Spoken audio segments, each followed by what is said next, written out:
All right, what's up, YouTube? Just back here from the Omaha Regional.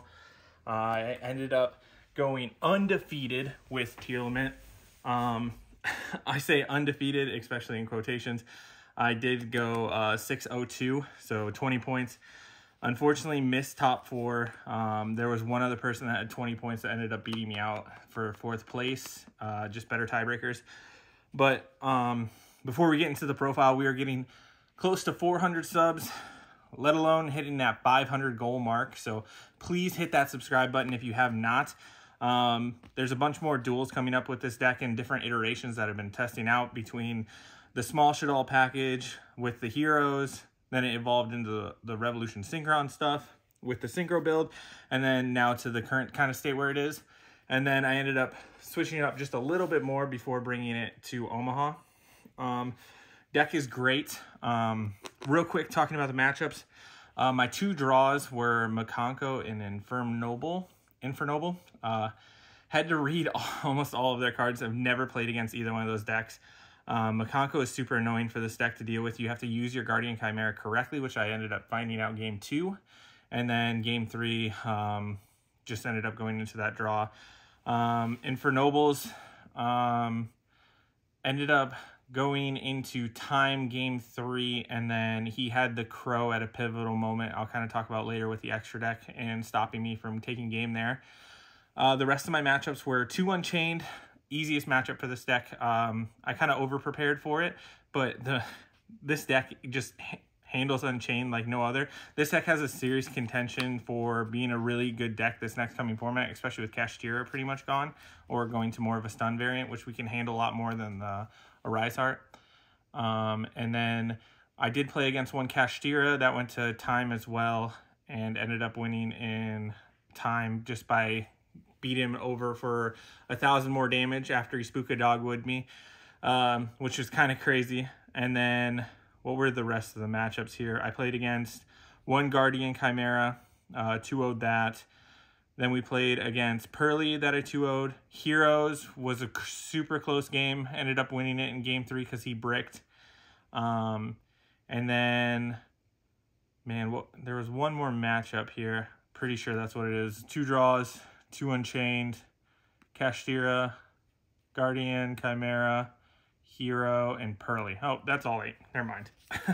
But those were the matchups. Like I said, Unchained, we eat that for breakfast. So if you're having trouble with Unchained, definitely try out the deck and let me know how what you think. Getting into the deck, the main people you guys are here, main reason you guys are here, 3 Rhino Heart. I think this card is mandatory at 3. Some people say that this card kind of conflicts and bricks up, but this makes your mills so much better, especially with recycling and putting like Scream and then the traps into your hand, and then the Grief adding a trap back, and then putting more things into your hand for this. And then you'll see later, I play some 2 rank 4s that this helps out with as well. And then also just being another 4 to make Barone or just even an extra body. The amount of times I would normal summon Rhino, later on in my play mill a Rhino to just special summon it just for an extra body to make Cross Sheep easily was great as well. Or into like a Redoer. So highly suggest playing this at 3. You got your 3 girls, pretty standard for that. 3 TEARLAMENT Kashtira, probably the best card in tier right now. This card does everything that you want it to. It lets you play on your opponent's turn, lets you start your mills, lets you go into non-TEARLAMENT fusions and end on no tier on field, but then being able to make the trap live on your opponent's turn a lot easier. Card's great. To complement that, we played 2 Fenrirs. I was playing one Rasos, one Fenrir for a while. I ended up switching it out because I got really scared last minute that everyone was going to be on Droll and Lockbird, which I did ended up getting Drolled quite a few times. So I ended up swapping one Rasos out for a Fenrir because obviously you don't want to, if you get Drolled on the Wraithsos to add the Fenrir, you're just kind of dead in the water. And then you're using Wraithsos to search Kashtira because you're scared of Droll, and then they don't end up having it, and it makes your game super awkward. So just ended up making that switch. These were great all day. It's really nice because one is an easy side out going second, especially if it's not that strong in the matchup, or you can side both out in that case. But card is just a great end board piece. or worst case scenario, if you get into an awkward spot where you get hand trapped to oblivion, this can help facilitate your cross sheep play. I was ending on cross sheep all day. Even if I wasn't using it to bring something back on my turn, I would set it pointed to a fusion and then use the Tearlament Kashtira on their turn to bring back like a Rhino Heart in the graveyard, and then make sure I got a fusion on their turn and not leave it up to chance with the mills. So going into the mills and the shufflers, play all four. Medora got sided out every once in a while when it wasn't in the best matchup, but there's so many times where if my opponent was going uninterrupted because I didn't have like a good board breaker or not a very strong hand, I would just chance it with the Tearlament Cash, and then you'd hit like a shuffler and disrupt their plays enough where you're like making their board super mediocre, and then at that point even your mediocre hand will beat their mediocre board. So I wouldn't suggest cutting this right now. The shuffler is great, especially into Unchained when they activate the blue dog from grave, just shuffling it back and then stopping their extender from there. To go along with the Ishizu cards, we had 2 Diviner. I am playing the Shadal version. I didn't like the Falco, so I switched the Falco out for a second Diviner, which was amazing all day. I really wanted to see this in my mill to bring it back off cross sheep and make Baron. That was a key part of my end board, especially going game 1. So this card came up a bunch. Not a lot of people are on hand traps right now, or at least at the regional I was at in Omaha. So the amount of times I was so surprised, like my hand was kind of a little mid, or I was at least trying to bait out like an Ash so I could resolve my planet. Being able to go Herald effect and then just letting it go through, I was like, okay, well, this game's just pretty much over then, because I get a free mill 5, and then I know I'm going to be able to make Barone with this. So the card's great. We got 3 King of the Swamp, our Kikalos, got to play it. With the King of the Swamp, I am still playing the Poly. Guardian Chimera is a house and is probably one of our best go second cards, especially when you kind of brick up with, if you're playing like, if you see like multiple Fenrir's or something like that, or if you get drolled, sometimes just a hard Poly will throw them off as well. And then I'm playing the Shadal package. So I'm playing 1 Beast, 1 Hell Shadal. With that, I'm playing the 1 Schism. This is insane, especially with the extra deck going through to search the Schism. And then a lot of the times, game 1s, you can just play Protect the Towers and Protect the Winda, and you just win the game from there. Not a lot of decks can deal with a Winda this turn, or in this point. And then even then, if they have to spend the Book of Eclipse, like if you end on a Grapha, they're going to want a Book of Eclipse or use their Book of Moon on the Grapha to stop that negate. And then you can just float out the window. Try and save this as much as you can to try and bait out like a Book of Eclipse. A lot of people are on books right now, obviously, but if you play this right, this engine's phenomenal. Also, sometimes when they go summon their Fenrir, if you're playing against Cash, it happened when I played mine. He had kind of a lackluster hand that I could read off of him. He ended up being able to summon Fenrir, and then you make the Shekanaga, and then you send it, which was great as well. And then at that point, I also had the Hell Shadal in my hand, so I could negate another monster after that, even if he did have more follow-up. But package was really phenomenal. Getting into the spells, we had 3 planets, no terraforming. Like I said, scared to droll, didn't want to just auto lose that card.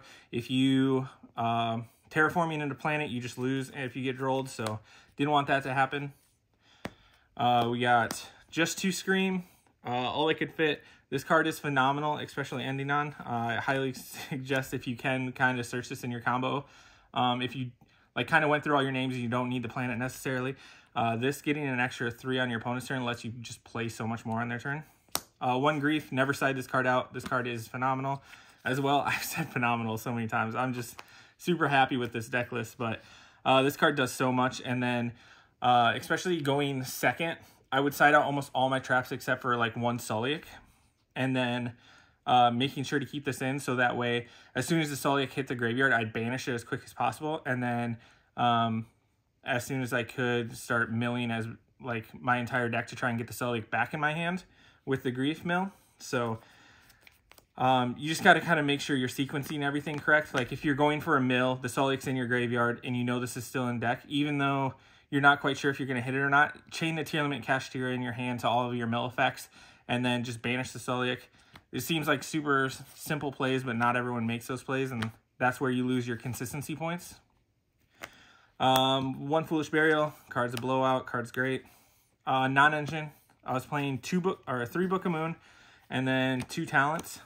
I was expecting more people on hand traps. I thought Droll was going to be more popular, or even like Nib or something like that. So I wanted something where if they started to pick apart my board, so I made a mediocre one, I can at least look at their hand and take one of their engine pieces and try and stop them. Books were great all day. I didn't have any issues with these cards.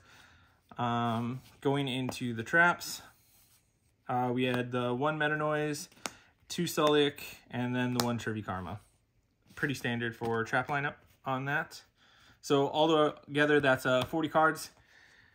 Super solid main deck. I had no real issues with it. Going into the extra, we had the 1 Kaleido, 1 Rukalos, 1 Grapha, just standard stuff. Mud Dragon, Dragostapelia, Guardian Chimera. Standard fusions that everyone should be running, especially if you're running the Poly. You gotta run the Guardian Chimera, obviously. Going into the Shaddoll package, we had the Winda, the Shikanaga, App Clone, and the Grand Guganol. The amount of people that didn't actually know why I was summoning this in the first place and were confused when I was summoning it was a little astonishing after Shuping's list went so crazy. But this engine's crazy and will get you into so many plays. Having this to discard the Trivy Karma when you draw it is just so good. And then you don't have to play bad cards like Barricade Board Blocker or anything like that. Shikanaga's phenomenal. And then Winda, only one time did I miss the Construct, but every other card in my extra deck came up. So in the end, the Construct didn't actually matter. So I was playing, obviously, a Time Thief Redoer. I'm playing Talent, so I main the Zeus. I wanted to be able to, worst case scenario, talent something, take it, and then make Zeus with it. Like the DDD Link, or if I got a Steal and a Rise Heart after making the effect go off to banish. And then I was a little nervous about the Unchained matchup because I had very little testing against it. So I did end up deciding to main the Dweller. Especially with the Mill 5s, you get to see what they're on. And if the Dweller is going to be better than making the Redoer fusion on their turn, like if this is just going to end their turn, you might as well just go for the turn skip. This just ends Unchained's turn, especially if you go Abyss Dweller and then have the Schism to make the Winda. They can't play. Like,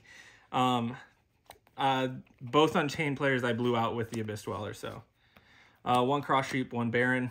Like I said, Cross Sheep isn't just for your turn, so just setting this up and then being able to have bring back the Rhino Heart and then play on their turn is phenomenal. Getting into the side, like I said, I was really scared of Unchained, so I went hard for it. 3 Druid Swarm came up quite a few times, citing it in a couple other matchups as well. Just being a body and then being something that can just threaten to send and making them deal with it instantly. 3 Kaijus, pretty standard for the side deck. I was playing the 3 Shaddoll fusions in the side. I didn't elect to main one because this card's dead if you do go first, and I wanted to have at least the least amount of dead cards in my deck as possible when going first. I wanted to minimize bricks as much as possible. I ended up getting rid of it because I got my top, so I don't really need it anymore, but this was 1 copy of Thrust. So basically just the 4th copy of Shaddoll Fusion. So anytime these came in, this came in as well. So that way we could go just a little bit further. And then I thought just blowout cards would be better. So I wasn't playing Cosmics and I wasn't playing the Heartbeat. I was just maining for straight blowouts against all the back row decks. Like you'll see in another video, my buddy topped playing Zombie Eldritch. So there was a lot of back row decks as well there. So this was actually a really good choice. These came in clutch. These came up quite a few times. Being able to just, against the Infernoble player game 2, I tributed his Link 1, the Charles, and then he had an Apo and some other monster on field, and I was able to lightning storm the whole field away after that, after getting rid of the spell and trap negates. So came in clutch. One called by to hopefully get lucky if I play against D-Shifter, and then the one cowboy for obvious reasons. Like I said, I went 602 with the deck. It was really strong. I think I would have not gotten those draws if I'd known what my opponent's cards did a little bit better. The Win Makonko is just insane, not being able to target. But otherwise, we were one place off from getting that sweet deck box. But otherwise, we got this mat. We got our regional invite nice and early. Don't have to worry about that for the rest of the season. If you have any questions, go ahead and comment below. Make sure you hit that subscribe button. Let's get to 500 subscribers as quickly as possible. That way we can start doing some like live streams or stuff like that if you guys want to see those. Otherwise, stick around. We are going to be uploading the 7th place regional list. Like I said, that was Zombie Eldritch. So it was a really cool list. I can't wait to show you guys. Otherwise, I hope you have a great day. We'll peace out.